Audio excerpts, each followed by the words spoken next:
zhroutila s radostným výkřikem do stříbrných náručí svých kamarádů.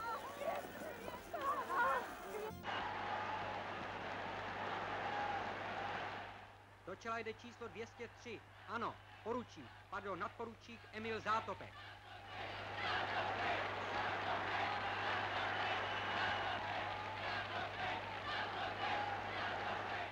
Poslední 25. kolo.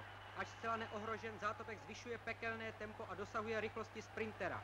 Posledních několik set metrů historického závodu, který podle souhlasného názoru mezinárodních odborníků zůstane zapsán zlatým písmem v dějinách novodobé olympiády.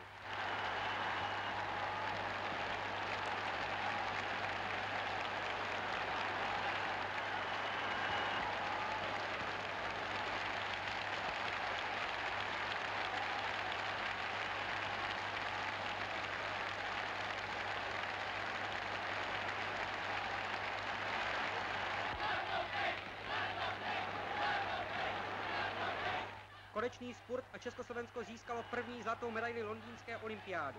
Čas 29 minut 59,6 vteřiny. Zátopek zlepšil dosavadní olympijský rekord o plných 12 vteřin.